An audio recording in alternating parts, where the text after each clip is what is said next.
In the basement of the Pentagon, behind layers of security clearances and classified briefings, sits a room that few Americans know exists. It's called the Industry Day Planning Center, where defense contractors and military officials gather monthly to discuss future conflicts, emerging threats, and most importantly, the weapons systems that will be needed to fight wars that haven't even started yet. On the walls hang charts showing global military spending, regional instability indices, and profit projections that stretch decades into the future. This isn't just military planning, this is war as a business model, conflict as an investment strategy, and violence as a growth industry. Welcome to the most profitable addiction in human history, America's systematic transformation of warfare from a last resort into a primary economic engine. Since World War II, the United States has been at war for all but 16 years, generating over 14 trillion in military spending that has created the world's most powerful military-industrial complex. But this isn't just about defense. It's about how an entire economic ecosystem evolved that requires continuous conflict to maintain its profitability and political influence. Welcome to Professor Archive, where we expose the hidden mechanisms that drive global events. What you're about to discover is how America didn't accidentally stumble into endless wars, but systematically created an economic structure that makes peace financially unsustainable and conflict incredibly profitable. This isn't conspiracy theory, it's documented economic reality that shapes every military intervention, defense budget, and foreign policy decision made in Washington. Before we dive into this disturbing tale of how war became America's most successful export, hit that subscribe button and ring that notification bell, because what we're about to reveal will fundamentally change how you understand American foreign policy. And I'm genuinely curious about our global community. Drop a comment telling me what time you're watching this and which city you're tuning in from. The militarization of economics affects every nation on Earth, and I want to understand how this story resonates across different perspectives and experiences. The transformation of American war-making from national defense into profitable enterprise began with a single speech that most Americans have never heard of. On January 17, 1961, President Dwight Eisenhower delivered his farewell address to the nation, warning about the rise of what he called the military-industrial complex. But Eisenhower wasn't just offering abstract concerns. He was confession to a monster he had helped create. In the councils of government, we must guard against the acquisition of unwarranted influence, whether sought or unsought, by the military-industrial complex, Eisenhower warned. The potential for the disastrous rise of misplaced power exists and will persist. These weren't the words of a peacenik or anti-war activist. They were the final warning from the supreme Allied commander who had defeated Nazi Germany and presided over the massive military buildup of the 1950s. But here's what Eisenhower didn't say publicly. By 1961, the military-industrial complex he warned against was already too powerful to stop. Defense spending had become so central to the American economy that peace had become economically threatening. Entire regions depended on military contracts, millions of jobs relied on weapons production, and powerful corporations had become addicted to the guaranteed profits that government defense contracts provided. The roots of this system reached back to World War II when the United States had performed an economic miracle by converting civilian industry to military production almost overnight. Companies like General Motors stopped making cars and started making tanks. Boeing shifted from passenger planes to bombers. DuPont moved from consumer chemicals to explosives.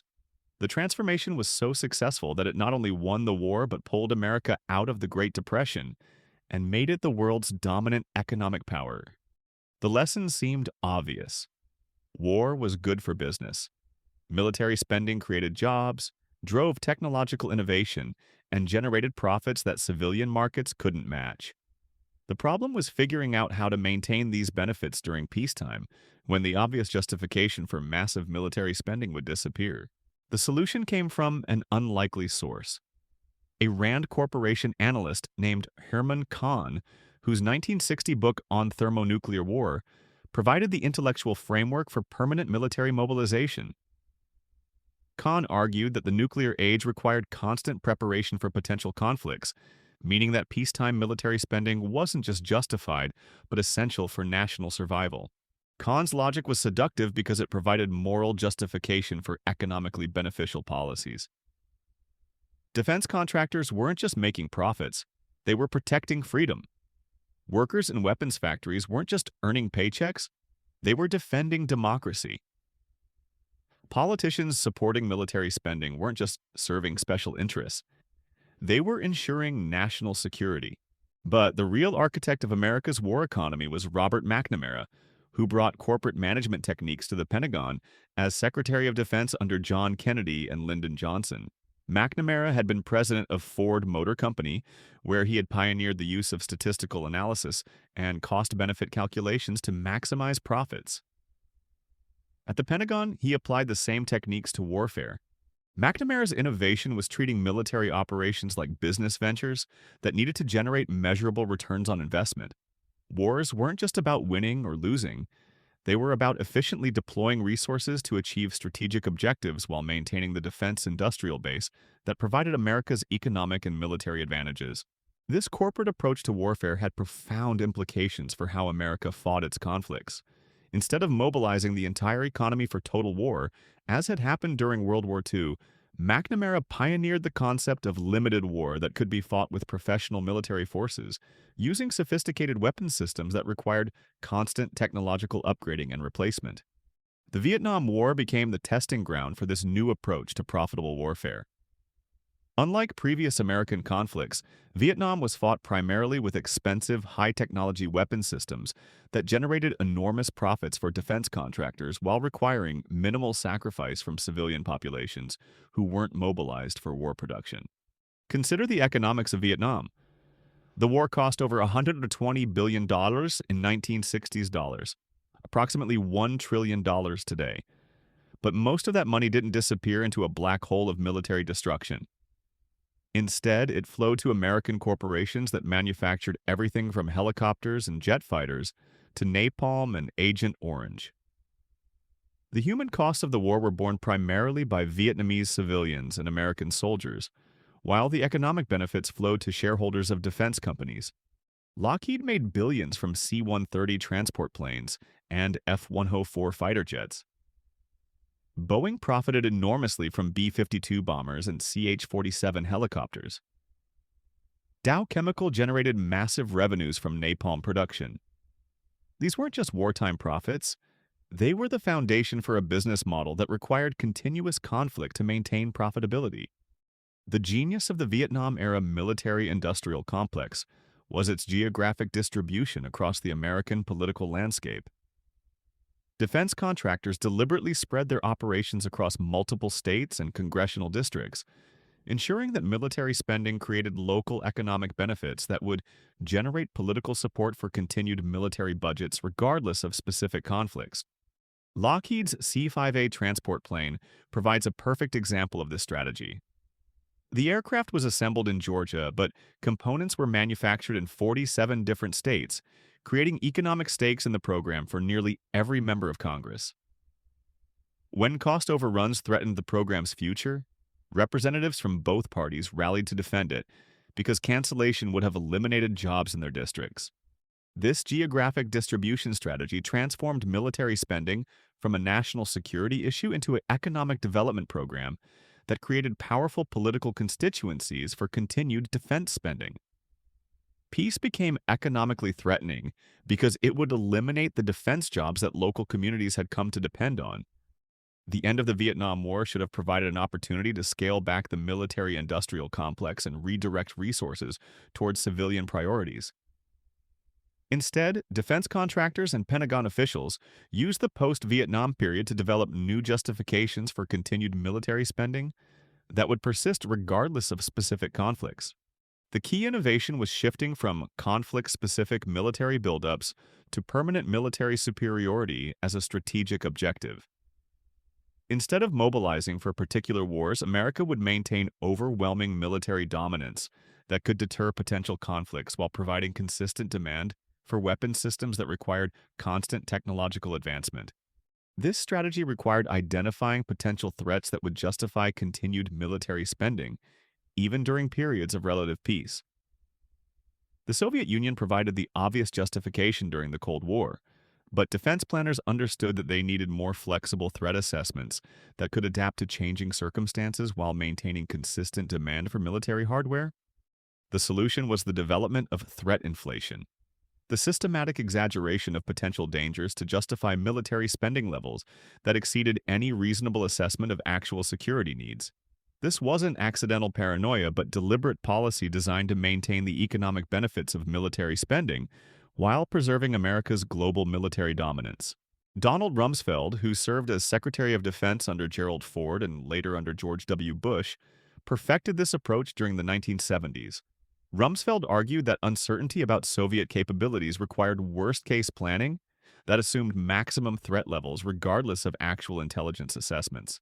This Team B approach provided justification for military spending that exceeded Soviet capabilities while generating enormous profits for defense contractors. The Reagan military buildup of the 1980s represented the triumph of this approach. Reagan increased military spending by over 40% during his presidency, not because America faced unprecedented threats, but because military Keynesianism had become central to the American economy and political system. Reagan's Strategic Defense Initiative, the famous Star Wars program, illustrates how the military-industrial complex had evolved beyond producing weapons for actual conflicts to creating entirely speculative defense programs that generated profits regardless of their effectiveness or necessity. SDI consumed over $30 billion during the 1980s while producing no deployable weapon systems, but it provided massive revenues for defense contractors and maintained employment for thousands of engineers and technicians. The end of the Cold War created a crisis for the military-industrial complex as serious as the Great Depression had been for the civilian economy. With the Soviet threat eliminated, traditional justifications for massive military spending disappeared almost overnight. Defense budgets fell, military contractors consolidated, and entire weapons programs were canceled. But instead of accepting reduced military spending as the natural consequence of reduced threats, the defense industry embarked on a systematic campaign to identify new justifications for continued military spending that would preserve the economic benefits of the military-industrial complex while adapting to post-Cold War realities. The Persian Gulf War of 1991 provided the first glimpse of how this new model would work.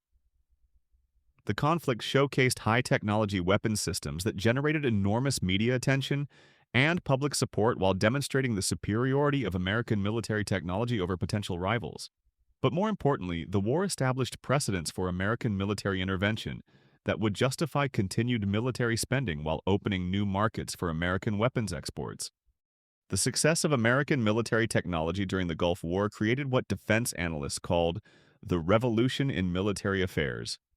The idea that advanced weapon systems could achieve decisive military victories with minimal American casualties. This technological approach to warfare provided justification for continued military spending while making war politically palatable for American audiences, who would support conflicts that didn't require significant sacrifice. But the real breakthrough in post-Cold War military economics came with the development of what became known as humanitarian intervention.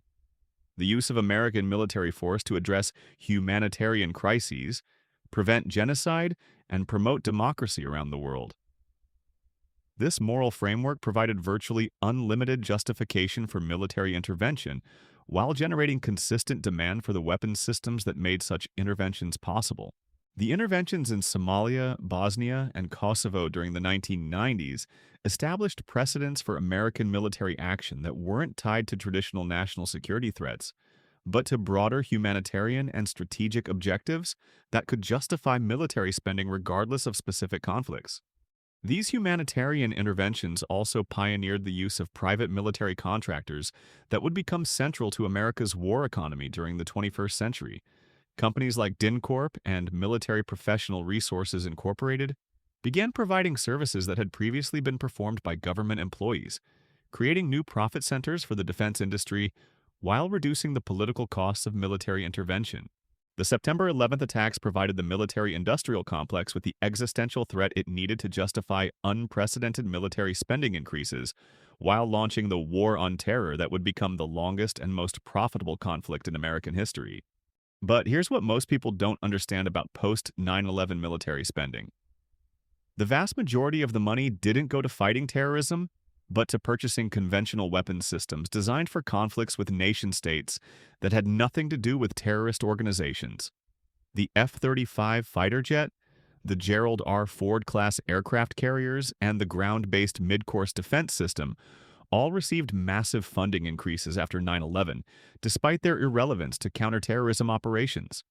The genius of the post-9/11 military buildup was using the emotional impact of the terrorist attacks to justify military spending that served the economic interests of the defense industry while providing minimal actual security benefits. Programs that had been difficult to justify during the 1990s suddenly became essential components of homeland security and the global war on terror. The Iraq War represents the pinnacle of America's war-for-profit model. The conflict was launched based on intelligence that the Bush administration knew was questionable at best, but it generated over $2 trillion in military spending while providing unprecedented opportunities for defense contractors and private military companies. Halliburton, the company that Dick Cheney had led before becoming vice president, received over $39 billion in Iraq-related contracts, often through no-bid processes that eliminated competitive pressures and maximized profits. KBR, Halliburton's subsidiary, charged the government $45 per case of Coca-Cola and $100 per bag of laundry while providing substandard services that sometimes endangered American troops. But Halliburton was just one example of how the Iraq War created unprecedented opportunities for private companies to profit from military operations. The wars in Iraq and Afghanistan saw the emergence of private military contractors as a central component of American military operations, with companies like Blackwater, Triple Canopy, and COS-EI providing services that ranged from security and logistics to interrogation and intelligence analysis. By 2008, there were more private contractors than American military personnel in Iraq and Afghanistan combined. These contractors faced minimal oversight, operated under legal immunities that protected them from prosecution, and charged rates that often exceeded the cost of equivalent military personnel while providing inferior services. The contractor model wasn't just economically inefficient, it was deliberately designed to maximize profits while minimizing political accountability. When contractors committed crimes or failed to perform their duties, the consequences fell on taxpayers and military personnel rather than corporate shareholders who benefited from the contracts. The Obama administration's approach to military spending revealed how completely the war economy had captured American foreign policy, regardless of partisan politics. Despite campaigning on promises to end the Iraq War and reduce military spending, Obama presided over military budgets that exceeded George W. Bush's spending, while expanding military operations into Libya, Syria, Yemen, Somalia, and Pakistan. Obama's innovation was the development of light-footprint military operations that relied heavily on special forces, drone strikes, and private contractors rather than large-scale conventional deployments. This approach reduced American casualties and public attention while maintaining high levels of military spending and providing consistent profits for defense contractors. The drone warfare program illustrates how the military-industrial complex adapted to public war weariness while maintaining profitable military operations. Companies like General Atomics, which manufactures the Predator and Reaper drones, saw their revenues explode during the Obama years as drone strikes increased by over 900% compared to the Bush administration. But drones weren't just tactically effective. They were economically efficient in ways that sustained the war economy while reducing political costs. Each Hellfire missiles cost approximately $100,000, meaning that every drone strike generated substantial revenues for weapons manufacturers while requiring minimal American personnel or media attention. The Trump administration represented the complete triumph of the military-industrial complex over rational defense planning. Trump increased military spending to over $750 billion annually, more than the next 10 nations combined, while simultaneously criticizing endless wars and promising to bring troops home. Trump's approach revealed the fundamental contradiction at the heart of America's war economy. The military-industrial complex had become so powerful that it could maintain massive spending levels regardless of actual military operations or security needs. Defense budgets continued to increase even as troop levels decreased, because the primary beneficiaries weren't military personnel, but defense contractors who profited from weapons sales, regardless of how those weapons were used. The Trump administration's arms sales to Saudi Arabia illustrate how the military-industrial complex had evolved beyond supporting American military operations to actively promoting conflicts that would generate demand for American weapons. Despite Saudi Arabia's documented use of American weapons to commit war crimes in Yemen, the Trump administration continued approving arms sales because they generated profits for American defense companies and maintained employment in key congressional districts. The Biden administration's withdrawal from Afghanistan should have provided an opportunity to reduce military spending and redirect resources toward civilian priorities. But defense budgets continued to increase even as America's longest war finally ended. The military-industrial complex had become so entrenched in the American economy that peace was economically threatening rather than fiscally beneficial. The current military confrontation with China and Russia provides new justifications for military spending that exceed Cold War levels while generating unprecedented profits for defense contractors. The development of hypersonic weapons, artificial intelligence systems, and space-based military capabilities creates entirely new categories of defense spending that will generate profits for decades, regardless of whether these weapons are ever used in actual conflicts. Today's military-industrial complex operates according to principles that Eisenhower could never have imagined. Defense contractors now employ more Americans than the automobile and steel industries combined. Military spending supports over 3.5 million direct jobs and influences the economies of virtually every congressional district in the country. The geographic distribution of defense spending has created what economists call military Keynesianism, a form of economic stimulus that generates employment and economic growth through military spending rather than civilian infrastructure or social programs. This system creates powerful political constituencies that support military spending, regardless of security needs, because their economic welfare depends on continued defense contracts. Congressional representatives who might otherwise oppose military interventions or unnecessary weapons programs find themselves supporting defense spending because it provides employment and economic benefits for their constituents. The result is a political system that systematically biases toward military solutions for international problems and military spending for economic challenges. The global arms trade has become another dimension of America's war economy, with American weapons manufacturers controlling approximately 37% of international arms sales.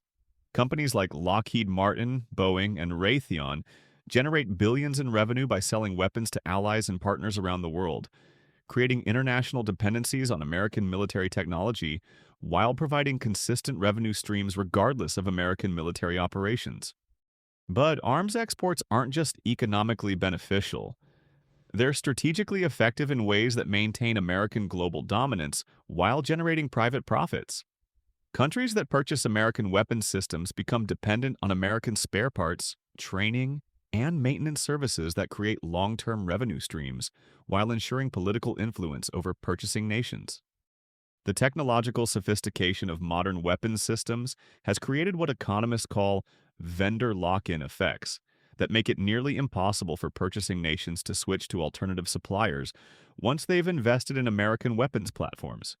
An F-35 fighter jet requires American-controlled software updates, spare parts, and maintenance procedures that ensure decades of revenue for the manufacturer while providing leverage for American foreign policy. The military-industrial complex has also adapted to the digital age by expanding into cybersecurity, surveillance, and information warfare that blur the boundaries between military and civilian applications. Companies like Palantir, which provides data analysis services to both military and civilian government agencies, represent the evolution of the defense industry into broader areas of government service that maintain relevance regardless of traditional military conflicts. The current generation of defense contractors operates more like technology companies than traditional manufacturers, developing software-based systems that require continuous updates and improvements rather than one-time purchases. This transformation has made the military-industrial complex even more profitable and politically powerful than during the Cold War era. Understanding America's addiction to war for profit helps explain many puzzling aspects of American foreign policy.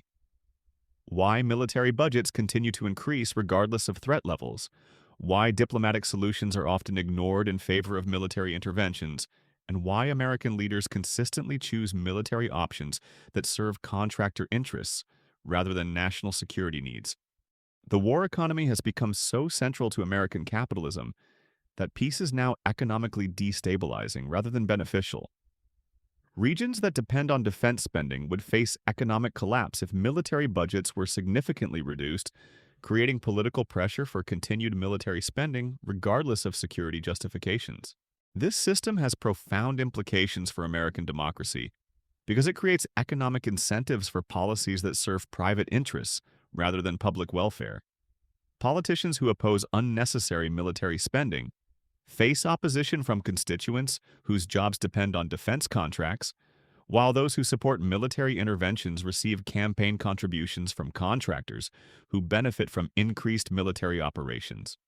The influence of defense contractors on American politics extends far beyond campaign contributions to include the revolving door between Pentagon positions and private sector employment that ensures policymakers understand the economic interests that their decisions affect. Former defense officials routinely join defense contractors, while corporate executives are appointed to senior Pentagon positions, creating systemic conflicts of interest that bias policy toward industry preferences. The global consequences of America's war economy are equally profound. American military interventions create instability that requires additional military spending to address, creating cycles of conflict and intervention that benefit contractors while imposing enormous costs on affected populations and American taxpayers. The opportunity costs of military spending are also enormous. Resources devoted to weapons production and military operations cannot be used for healthcare, education, infrastructure, or scientific research that would provide greater benefits for human welfare and economic development. Breaking America's addiction to war for profit would require fundamental changes to the economic and political systems that have made military spending central to American capitalism. Alternative economic models that provide employment and economic growth through civilian spending rather than military production are theoretically possible but would face enormous resistance from entrenched interests that benefit from the current system. As we conclude this disturbing exploration of how America became addicted to war for profit, I want to thank you for joining me at Professor Archive for what is undoubtedly one of the most important stories of our time. The military-industrial complex that Eisenhower warned against has become the dominant force in American economic and political life, shaping foreign policy decisions that affect billions of people while generating enormous profits for a relatively small number of corporations and shareholders. Understanding this system is crucial for anyone who wants to comprehend American foreign policy, global military spending, or the relationship between capitalism and warfare. The war economy isn't a side effect of American power. It's the fundamental driver of American global engagement that explains why diplomatic solutions are often ignored in favor of military interventions that serve contractor interests rather than security needs. This story also reveals how economic systems can capture political institutions in ways that make rational policymaking nearly impossible. The war economy has become so powerful that American leaders feel compelled to justify its existence, even when military spending exceeds any reasonable assessment of security needs. The global implications are equally significant. America's war economy shapes international relations, drives arms races around the world, and creates conflicts that serve contractor interests while imposing enormous costs on populations that have no voice in American policymaking. Most importantly, this history demonstrates that the current system isn't inevitable or permanent. The military-industrial complex was created through specific policy decisions that can be recognized, criticized, and potentially reversed through democratic activism and alternative economic policies. What's your perspective on this troubling transformation? Have you observed the influence of military spending on local economies in your region or country? How do you think democratic societies can balance legitimate security needs with the profit motives that drive military industries? I'm genuinely interested in your thoughts on these profound questions about war, economics, and democratic governance, so please share them in the comments below. And don't forget to tell me what time you're watching this and which city you're tuning in from. The militarization of economics affects every nation on Earth. If this deep investigation into America's war economy troubled and informed you as much as it should, Make sure you're subscribed to Professor Archive and have that notification bell activated. We explore the hidden economic forces that drive political decisions, from local policy to global conflicts. Every week, we uncover stories that help us understand how economic interests shape political outcomes in ways that are often invisible to the populations affected by those decisions. The next time you hear politicians debating military budgets or justifying military interventions, you'll understand the economic forces that often drive those decisions, regardless of security considerations. America's addiction to war for profit isn't just a policy problem. It's a systemic feature of American capitalism that will require sustained democratic engagement to address. Until next time, keep questioning, keep investigating, and keep demanding accountability from the economic and political systems that claim to serve the public interest while often serving private profit. This is Professor Archive, reminding you that the most important stories are often the ones that reveal how economic power shapes political decisions in ways that affect everyone while benefiting only a few.